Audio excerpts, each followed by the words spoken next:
Good morning all of you. देखिए girls, हम लोग चर्चा कर रहे थे समुद्रगुप्त पर, गुप्त वंश के प्रतापी शासक समुद्रगुप्त पर। तो हम लोगों ने समुद्रगुप्त, जिसके बचपन का नाम कच्छ था, और ये चंद्रगुप्त प्रथम और कुमार देवी का पुत्र था, और ये अपने आप को लिच्छवी द्वितीय कहकर संबोधित करता है। ठीक है, तो हम लोग इसके विजय अभियान के बारे में चर्चा कर रहे थे कि इसमें हम लोगों ने पढ़ा था कि इसने सबसे पहले आर्यव्रत पर विजय प्राप्त की, और आर्यव्रत पर जब इसने आक्रमण किया था तो आर्यव्रत के दो राजाओं अच्युत और नागसेन को ही पराजित किया था। ठीक है, फिर इसके पश्चात इसने पाटलिपुत्र को जीता और इसने दक्षिण भारत का विजय अभियान किया, और दक्षिण भारत की जो इसकी विजय थी, जिसको धर्म विजय की संज्ञा दी गई थी। ठीक है, अब इसने क्या किया, जो इसका तीसरा आक्रमण था, या जो इसकी विजयों के बारे में पढ़ेंगे, आर्यव्रत पर द्वितीय आक्रमण। इसकी जो मेन विजय थी, आर्यव्रत पर प्रथम आक्रमण और दक्षिण भारत पर आक्रमण किया, फिर आर्यव्रत पर द्वितीय आक्रमण किया। ठीक है, देखिए आर्यव्रत पर प्रथम आक्रमण करने के पश्चात इसने क्या, आर्यव्रत पर जब प्रथम आक्रमण किया था तो दो ही राजाओं, है ना, एक तो मथुरा के अच्युत और एक नागसेन, इन दो राजाओं को पराजित किया था, और फिर इसके पश्चात ये दक्षिण भारत को विजय करने के लिए चला गया था। ठीक है, और देखिए जब ये दक्षिण भारत पर विजय करने गया तो अच्युत और नागसेन, जिसको इसने आर्यव्रत पर प्रथम आक्रमण के समय पराजित किया था, वो क्या है, अपनी पराजय का बदला लेना चाहते थे। जब ये दक्षिण भारत को विजय करने गया हुआ था, उस समय अच्युत और नागसेन इन्होंने क्या कर लिया, अपनी शक्ति को फिर से संगठित कर लिया। ठीक है, तो जब समुद्रगुप्त वापिस आया दक्षिण भारत को विजय करके, तब इसको आर्यव्रत पर दोबारा आक्रमण करना पड़ा। ठीक है, तो इलाहाबाद की जो प्रशस्ति है, इलाहाबाद प्रशस्ति से ज्ञात होता है कि इलाहाबाद प्रशस्ति से हमें पता चलता है कि समुद्रगुप्त ने इलाहाबाद के समीप कौशाम्बी नामक सीमा पर आर्यव्रत के 9 राजाओं को पराजित किया था। जब प्रथम आक्रमण किया था तो आर्यव्रत के 2 ही राजाओं को पराजित किया था, लेकिन जब आर्यव्रत पर दोबारा आक्रमण किया तो आर्यव्रत जो इलाहाबाद की सीमा के पास कौशाम्बी, इलाहाबाद के समीप जो कौशाम्बी सीमा है, यहाँ पर इसने आर्यव्रत के 9 राजाओं को पराजित किया, उन्हें मौत के घाट उतार दिया और उनके साम्राज्य को अपने साम्राज्य में मिला लिया। ठीक है, तो इस तरह हम लोगों ने इसकी आर्यव्रत पर जो द्वितीय आक्रमण किया उसके बारे में हम लोगों ने पढ़ा कि इसका कारण क्या था।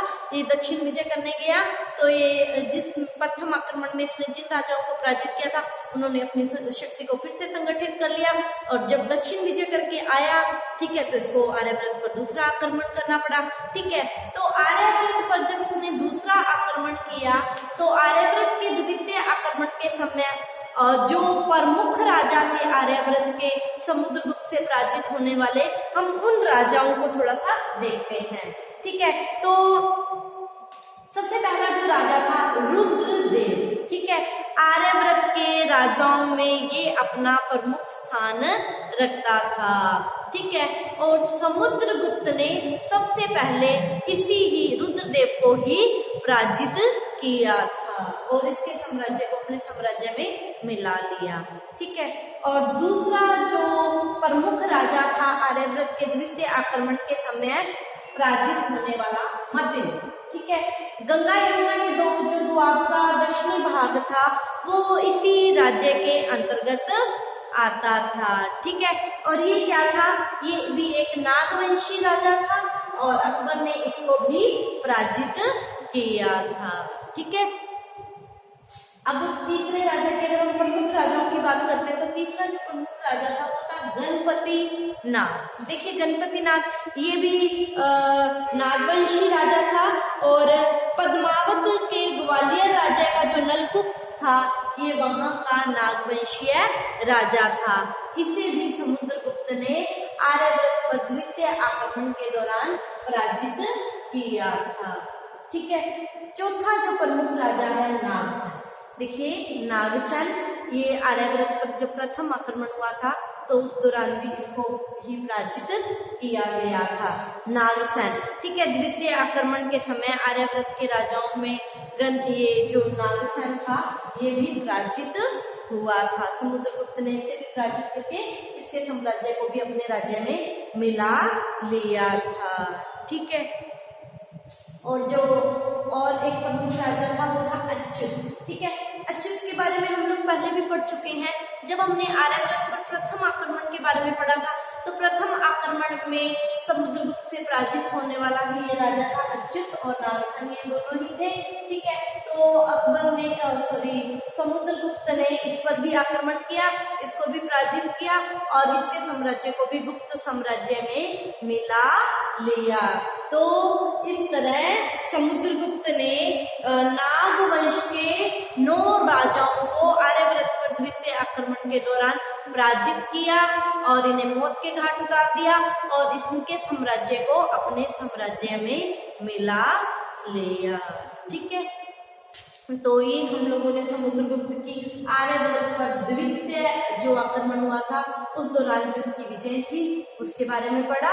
ठीक है, अब हम समुद्रगुप्त की अगली विजयों के बारे में पढ़ते हैं। 8वीं राज्यों पर विजय। देखिए समुद्रगुप्त की आर्यवर्त पर द्वितीय विजय के पश्चात हमें पता चलता है जो 8वीं राज्यों पर इसने विजय की, इसकी जानकारी हमें समुद्रगुप्त की जो प्रशस्ति है, प्रयाग प्रशस्ति, जिसकी रचना हम लोग पढ़ चुके हैं, किसी के राज्य कवि हरिशेन के द्वारा की गई थी। 8वीं आर्यवर्त पर विजय के पश्चात समुद्रगुप्त की प्रयाग प्रशस्ति से हमें ये जानकारी मिलती है कि इसने 8वीं राज्यों पर विजय प्राप्त की और उन्हें अपना परिचायक बनाया।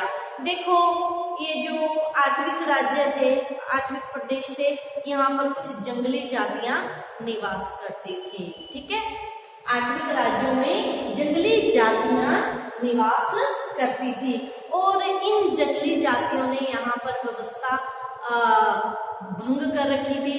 कहने का भाव यह है कि अव्यवस्था उत्पन्न कर रखी थी। ठीक है, तो अब हम बात करते हैं कि 8वीं राज्य कौन कौन से थे। ठीक है, तो 8वीं राज्यों के अगर हम क्षेत्र की बात करते हैं तो इसमें संभवतः इसमें विंध्याचल, मध्य भारत और उड़ीसा ये प्रमुख 8वीं राज्यों के क्षेत्र थे और यहाँ पर जंगली जातियां निवास करती थी। ठीक है, तो समुद्रगुप्त ने क्या किया, इन पर भी आक्रमण किया और समुद्रगुप्त ने इन पर आक्रमण किया और 8वीं राजाओं को पराजित किया और इन्हें अपना परिचायक बना लिया। ठीक है, तो समुद्रगुप्त ने इस तरह 8वीं राज्यों पर भी अपनी अधीनता 8वीं राज्यों को भी अपने अधीन लाने में सफलता प्राप्त की। ठीक है, तो इस तरह आज हम लोगों ने समुद्रगुप्त की विजयों में आर्यवर्त पर द्वितीय आक्रमण, ठीक है, और 8वीं राज्यों पर विजय के बारे में पढ़ा। ठीक है, तो आज की क्लास के लिए इतना ही। ठीक है, कल हम समुद्रगुप्त की जो अन्य विजय हैं जिसमें इसने सीमा के प्रदेशों या विदेशियों के साथ जिस तरह के इसके संबंध थे, किस तरह इसने उन्हें अपने अधीन लाया या क्या किया, ठीक है, तो उसके बारे में हम कल की क्लास में चर्चा करेंगे। आज की क्लास के लिए इतना ही। आप इसका स्क्रीनशॉट ले लीजिए। Thank you all of you.